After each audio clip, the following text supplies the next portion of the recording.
कौन बचेगा, कौन बच पाएगा, कोई किसी को बचा सकता है कि नहीं बचा सकता, ऐसी वो अवस्था थी। ऐसे में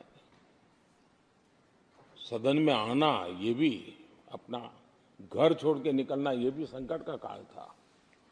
उसके बाद भी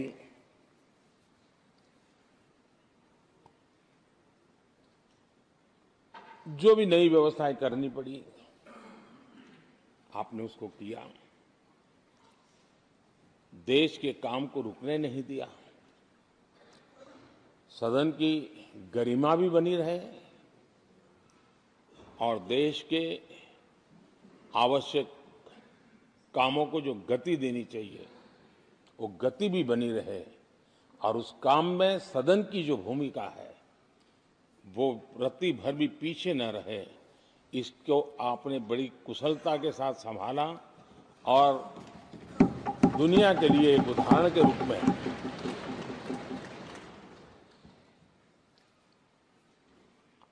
आदरणीय सभापति जी, मैं माननीय सांसदों का भी इस बात के लिए आज एक बार आभार व्यक्त करना चाहता हूं कि उस कालखंड में देश की आवश्यकताओं को देखते हुए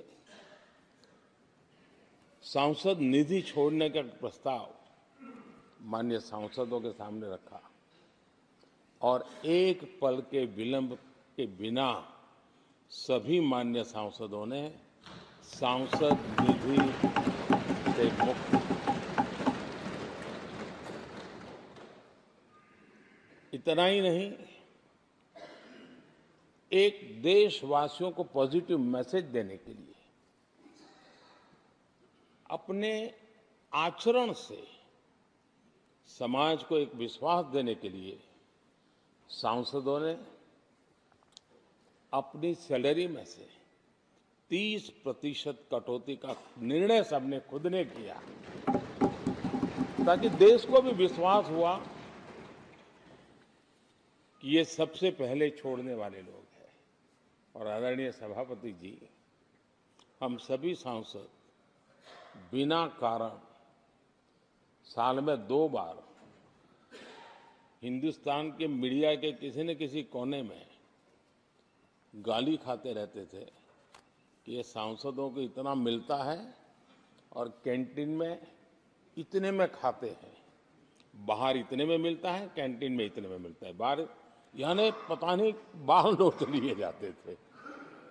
आपने निर्णय किया सबके लिए समान रेट होंगे कैंटीन में, और सांसदों ने कभी भी विरोध नहीं किया, शिकायत भी नहीं की। और सभी सांसदों की बिना कारण इतनी फजेत करने वाले लोग मजे लेते थे, उससे हम सबको आपने बचा लिया। इसके लिए भी मैं आपका आभार व्यक्त करता हूं। आदरणीय सभापति जी, ये बात सही है कि हमारे कई लोकसभा के, चाहे 17वीं हो, 16वीं हो, 15वीं हो, संसद का नया भवन होना चाहिए, इसकी चर्चा सबने की, सामूहिक रूप से की, एक स्वर से की, लेकिन निर्णय नहीं होता था। ये आपका नेतृत्व है जिसने निर्णय किया, चीजों को आगे बढ़ाया, सरकार के साथ अनेक मीटिंगें की, और उसी का परिणाम है कि आज देश को ये नया संसद भवन प्राप्त हुआ है। आदरणीय सभापति जी, एक संसद के नए भवन में एक विरासत का अंश और जो आजादी की पहली पल थी, उसको जीवंत रखने का हमेशा हमेशा हमारे मार्गदर्शक रूप में ये सेंगोल को यहाँ स्थापित करने का काम, और अब प्रतिवर्ष उसको सेरेमोनियल इवेंट के रूप में उसको हिस्सा बनाने का एक बहुत बड़ा काम आपके नेतृत्व में हुआ है, जो भारत की आने वाली पीढ़ियों को हमेशा हमेशा हमें आजादी के उस प्रथम पल के साथ जोड़ के रखेगा और आजादी की वो पल क्यों थी, हमें वो याद रहेगा तो देश को आगे ले जाने की वो प्रेरणा भी बनी रहेगी। उस पवित्र काम को आपने किया है। आदरणीय सभापति जी, ये भी सही है कि इस कालखंड में G20 की अध्यक्षता का भारत को मिली। भारत को बहुत सम्मान मिला। देश के हर राज्य ने अपने अपने तरीके से विश्व के सामने भारत का सामर्थ्य और अपने राज्य की पहचान बखूबी प्रस्तुत की, जिसका प्रभाव आज भी विश्व के मन पर है। उसके साथ आपके नेतृत्व में G20 की तरह P20 का जो सम्मेलन हुआ और विश्व के अनेक देशों के स्पीकर्स यहाँ आए और मदर ऑफ डेमोक्रेसी भारत किस महान परंपरा को लेकर के, किस डेमोक्रेटिक वैल्यूज को लेकर के सदियों से हम आगे बढ़े हैं। व्यवस्थाएं बदली होगी, लेकिन डेमोक्रेटिक मन भारत का हमेशा बना रहा है। उस बात को आपने विश्व के स्पीकर्स के सामने बखूबी प्रस्तुत की और भारत को लोकतांत्रिक व्यवस्थाओं में भी एक प्रतिष्ठा प्राप्त कराने का काम आपके नेतृत्व में हुआ। आदरणीय सभापति जी, मैं एक बात के लिए आपका विशेष अभिनंदन करना चाहता हूं। शायद हमारे सभी माननीय सांसदों का और मीडिया का भी उस तरफ ध्यान नहीं गया है। हम संविधान सदन जिसको कहते हैं, जो पुरानी संसद, जिसमें महापुरुषों के जन्म जयंती निमित्त उनकी प्रतिमा को पुष्प चढ़ाने के लिए हम लोग एकत्र आते हैं, लेकिन वो एक 10 मिनट का इवेंट होता था और चले जाते थे। आपने देश भर में इन महापुरुषों के लिए वक्तृत्व स्पर्धा, निबंध स्पर्धा का एक अभियान चलाया। उसमें से जो बेस्ट ऑरेटर होते थे और बेस्ट एसेज होते थे, हर राज्य से 2-2 बालक उस दिन दिल्ली आते थे और उस महापुरुष की जन्म जयंती के समय, पुष्प वर्षा के समय वो मौजूद रहते थे, देश के नेताओं को, और बाद में वो पूरा दिन भर रह करके उस पर अपना व्याख्यान देते थे। वे दिल्ली के अन्य स्थान पर जाते थे, वो सांसद की गतिविधियों को समझते थे। यानी अपने ये निरंतर प्रक्रिया चला करके देश के लाखों विद्यार्थियों को भारत की संसदीय परंपरा से जोड़ने का बहुत बड़ा काम किया। और ये परंपरा, ये आपके खाते में रहेगी और आने वाले समय में हर कोई बड़े गौरव के साथ इस परंपरा को आगे बढ़ाएगा। मैं इसके लिए भी आपका अभिनंदन करता हूं। आदरणीय अध्यक्ष जी, संसद की लाइब्रेरी जिसको उपयोग करना चाहिए वो कितना कर पाते थे वो तो मैं नहीं कह सकता हूं, लेकिन आपने उसके दरवाजे सामान्य व्यक्ति के लिए खोल दिए। ज्ञान का ये खजाना, परंपराओं की विरासत, उसको आपने जन सामान्य के लिए खोल करके बहुत बड़ी सेवा की है। मैं इसके लिए भी आपका हृदय से अभिनंदन करता हूं। पेपरलेस पार्लियामेंट, डिजिटलाइजेशन, आपने आधुनिक टेक्नोलॉजी हमारी व्यवस्था में कैसे बने। शुरू में कुछ साथियों को दिक्कत रही, लेकिन अब सब इसके आदी हो गए हैं। सब मैं देखता हूं, जब यहाँ बैठे हैं तो कुछ न कुछ करते रहते हैं। तो अपने आप में एक बहुत बड़ा काम आपने किया है। ये एक स्थायी व्यवस्थाएं आपने निर्माण की है। मैं इसके लिए आपका बहुत आभार व्यक्त करता हूं। आदरणीय अध्यक्ष जी, आपकी कुशलता और माननीय सांसदों की जागरूकता, उन सबका संयुक्त प्रयास मैं कह सकता हूं कि जिसके कारण 17वीं लोकसभा की प्रोडक्टिविटी करीब 97% रही है।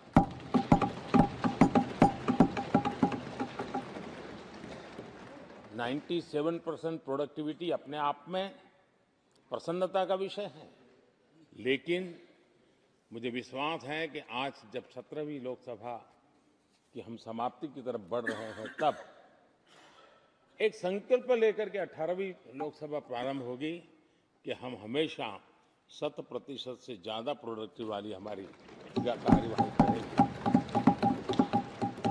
और उसमें भी 7 सत्र 100% से भी ज्यादा प्रोडक्टिविटी वाले रहे। ये भी, और मैंने देखा आपने रात रात बैठ करके भी हर सांसदों के मन की बात को आपने सरकार के ध्यान में लाने का भरपूर प्रयास किया। मैं इन सफलता के लिए सभी माननीय सांसदों का और सभी फ्लोर लीडर्स का भी हृदय से आभार और अभिनंदन व्यक्त करता हूं। पहले सत्र में, 17वीं लोकसभा के पहले सत्र में दोनों सदन ने 30 विधेयक पारित किए थे। ये अपने आप में रिकॉर्ड है।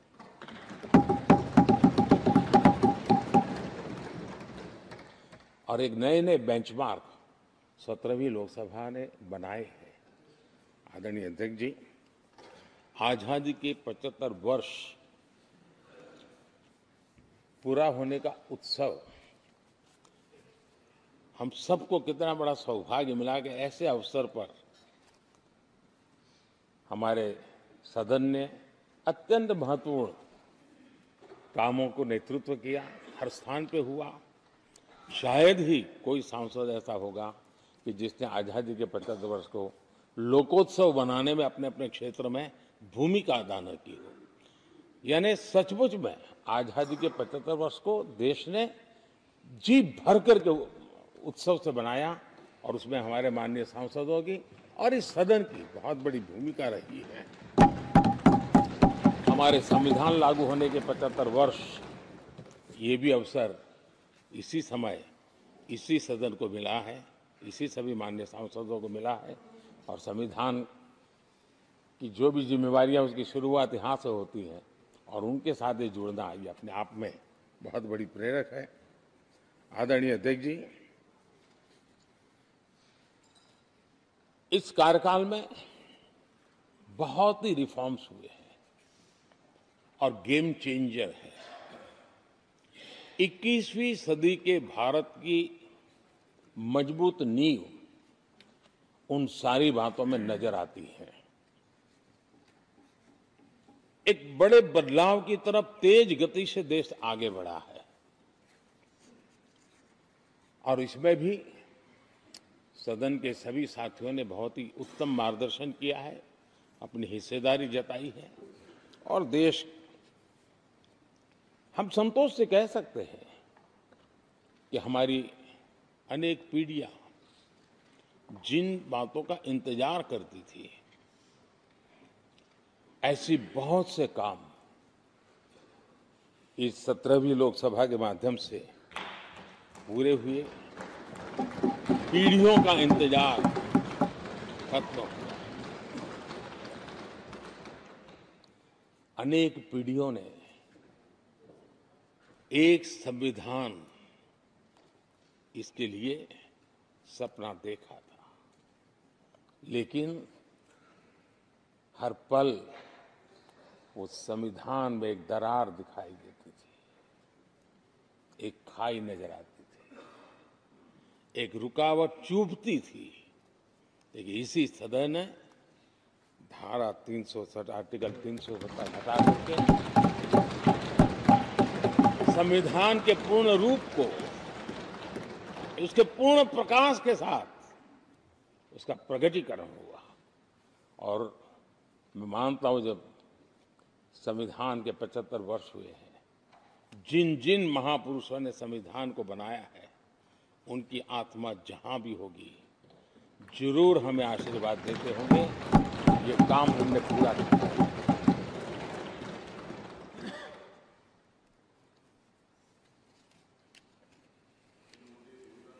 कश्मीर के भी,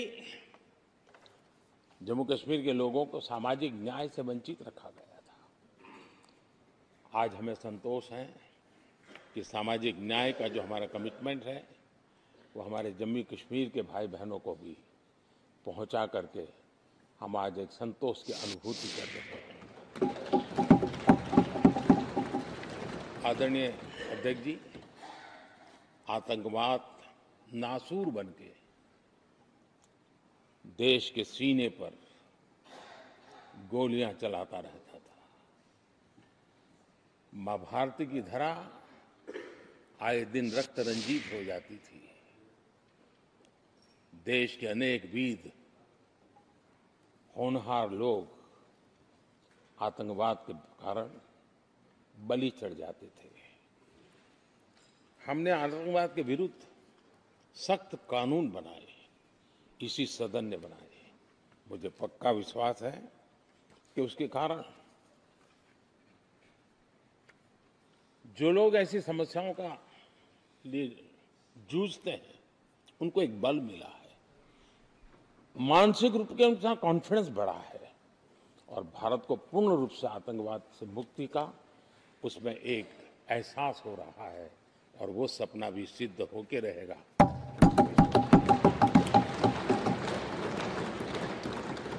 हम 75 साल तक अंग्रेजों की दी हुई दंड संहिता में जीते रहे। हम गर्व से कहेंगे देश को, नई पीढ़ी को कहेंगे, आप अपने पोते पोती को कह सकेंगे गर्व से कि देश 75 साल भले दंड संहिता में जिया, लेकिन अब आने वाली पीढ़ी न्याय संहिता में जिएगी। और यही सच्चा लोकतंत्र है।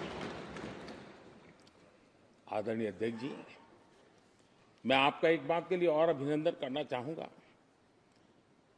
कि नया सदन, इसकी भव्यता वगैरह तो है ही, लेकिन उसका प्रारंभ एक ऐसे काम से हुआ है जो भारत की मूलभूत मान्यताओं को बल देता है, और वो नारी शक्ति वंदन अधिनियम। जब भी इस नए सदन की चर्चा होगी तो नारी शक्ति वंदन अधिनियम इसका जिक्र होकर के, यानी एक, और भले ही वो छोटा सत्र था लेकिन दूरगामी निर्णय करने वाला सत्र था। इस नए सदन की पवित्रता का एहसास उसी पल शुरू हो गया था जो हम लोगों को एक नई शक्ति देने वाला है, और उसी का परिणाम है कि आने वाले समय में जब बहुत बड़ी मात्रा में यहाँ हमारी माताएं बहनें बैठी होगी, देश गौरव की अनुभूति करेगा।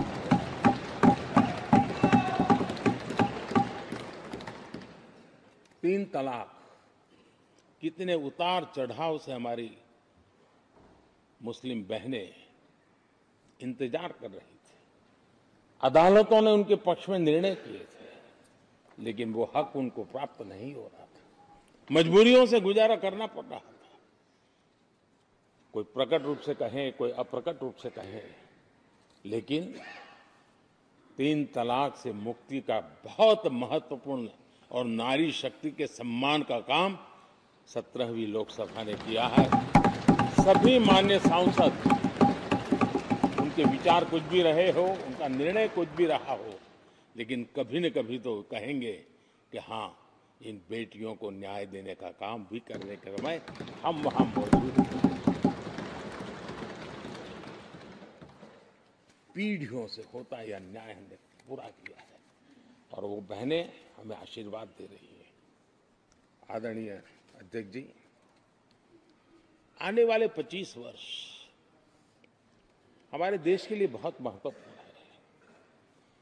राजनीति की गहमागहमी अपनी जगह पे है, राजनीतिक क्षेत्र के लोगों की अपनी आशा आकांक्षा अपनी जगह पे है, लेकिन देश की अपेक्षा, देश की आकांक्षा, देश का सपना, देश का संकल्प ये बन चुका है। 25 साल वो हैं जो देश इच्छित परिणाम प्राप्त करके रहेगा।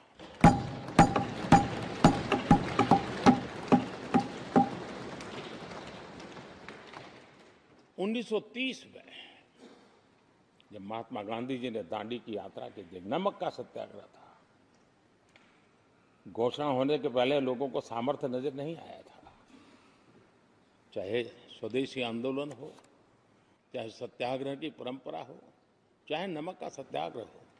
उस समय तो घटनाएं छोटी लगती थी, लेकिन 1947 वो 25 साल का कालखंड, उसने देश के अंदर वो जज्बा पैदा कर दिया था। हर व्यक्ति के दिल में वो जज्बा पैदा कर दिया था कि अब तो आजाद होकर रहना है। मैं आज देख रहा हूं कि देश में वो जज्बा पैदा हुआ है।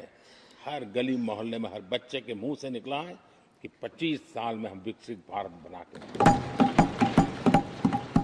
इसलिए ये 25 साल मेरी देश की युवा शक्ति के अत्यंत महत्वपूर्ण कालखंड है।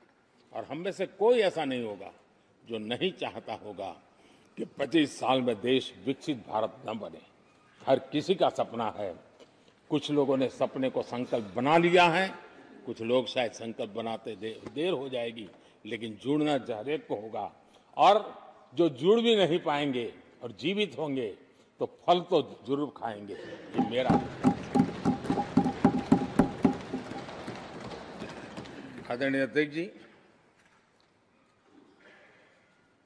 ये 5 वर्ष युवाओं के लिए बहुत ही ऐतिहासिक कानून भी बने हैं। व्यवस्था में पारदर्शिता लाकर युवाओं को नए मौके दिए गए हैं। पेपर लीक जैसी समस्या जो हमारे युवाओं को चिंतित करती थी, हमने बहुत ही कठोर कानून बनाया है ताकि उनके मन में जो सवाल या निशान था और उनको व्यवस्था के प्रति उनका गुस्सा था, उसको एड्रेस करने का सभी माननीय सांसदों ने देश के युवाओं के मन के भाव को समझ करके बहुत ही महत्वपूर्ण निर्णय किया है। आदरणीय अध्यक्ष जी, ये बात सही है कि कोई भी मानव जात अनुसंधान के बिना आगे नहीं बढ़ सकती है। उसको नित्य परिवर्तन के लिए अनुसंधान अनिवार्य होते हैं। और मानव जात का लाखों साल का इतिहास गवाह है कि हर काल में अनुसंधान होते रहे, जीवन बढ़ता चला गया है, जीवन का विस्तार होता गया है। इस सदन ने विधिवत रूप से कानूनी व्यवस्था खड़ी करके अनुसंधान को प्रोत्साहन देने का बहुत बड़ा काम किया है। नेशनल रिसर्च फाउंडेशन, ये कानून आमतौर पर रोजमर्रा की राजनीति की चर्चा का विषय बन नहीं पाता, लेकिन इसके परिणाम बहुत दूरगामी होने वाले हैं। और इतना बड़ा महत्वपूर्ण काम ये 17वीं लोकसभा ने किया है। मुझे पक्का विश्वास है देश की युवा शक्ति में।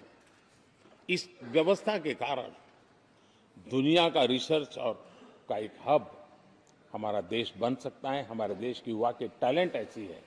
आज भी दुनिया की बहुत कंपनियां ऐसी हैं जिनके इनोवेशन के काम आज भी भारत में हो रहे हैं, लेकिन एक बहुत बड़ा हब बनेगा, ये मेरा पूरा विश्वास है।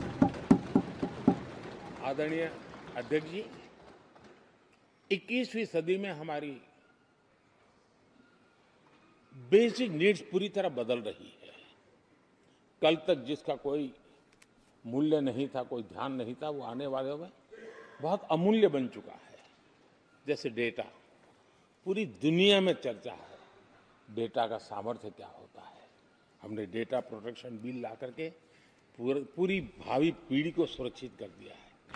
पूरी भावी को एक नया शस्त्र हमने उसके हाथ में दिया है, जिसके आधार पर वो अपने भविष्य को बनाने के लिए इसका सही इस्तेमाल भी करेंगे। और digital personal data protection act, ये हमारी 21वीं सदी की पीढ़ी को और दुनिया के लोगों को भी भारत के इस एक्ट के प्रति रुचि बनी हुई है। दुनिया के देश उसका अध्ययन करते हैं, अपने अपना नई नई व्यवस्था अनुकूल करने के लिए प्रयास कर रहे हैं।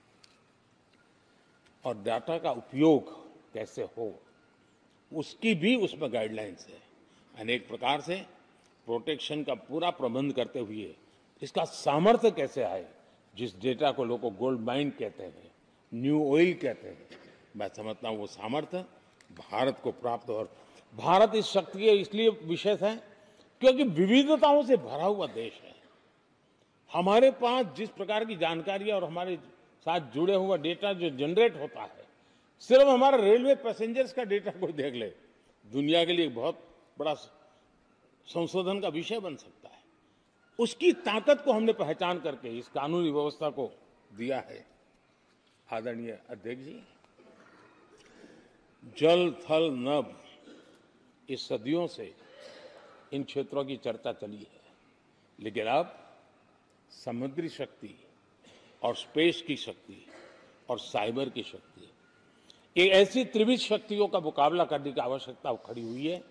और विश्व जिस प्रकार के संकटों से गुजर रहा है और विश्व जिस प्रकार के विचारे प्रभाव पैदा करने का प्रयास कर रहे हैं, तब इन क्षेत्रों में हमें सकारात्मक सामर्थ्य भी पैदा करना है और नकारात्मक शक्तियों से अपने आप को, हर चुनौतियों को चुनौती लेने का सामर्थ्य भी बनाना है। और उसके लिए आवश्यक स्पेस से जुड़े रिफॉर्म्स बहुत अनिवार्य थे और बहुत दूरगामी दृष्टि के साथ स्पेस के रिफॉर्म का काम हमारे यहाँ हुआ है। आदरणीय अध्यक्ष जी, देश ने जो आर्थिक रिफॉर्म किए हैं उसमें 17वीं के लोकसभा के सभी माननीय सांसदों की बहुत बड़ी भूमिका रही है। बीते वर्षों में हजारों कंप्लायंसेस बेवजह हम जनता जनार्दन को ऐसी चीजों में उलझाए रखा। ये गवर्नेंस की एक ऐसी विकृत व्यवस्था विकसित हो गई, उसमें से मुक्ति दिलाने का बहुत बड़ा काम हमारे यहाँ हुआ है और इसके लिए भी ये सदन का मैं आभारी हूं। यानी इस प्रकार के कंप्लायंसेस के बोझ में सामान्य व्यक्ति तो दब जाता है। और मैंने तो एक बार लाल किले से भी कहा था,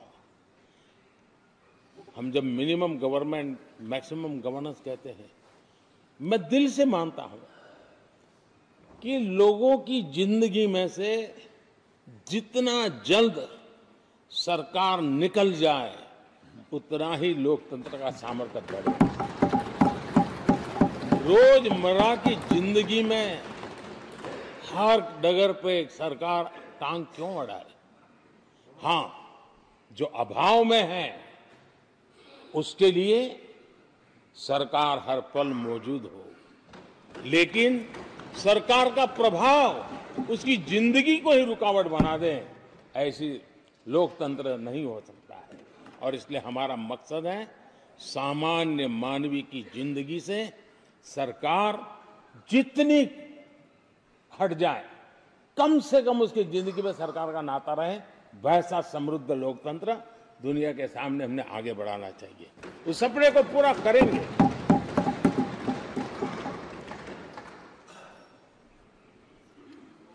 आदरणीय अध्यक्ष जी, companies act, limited liability partnership act,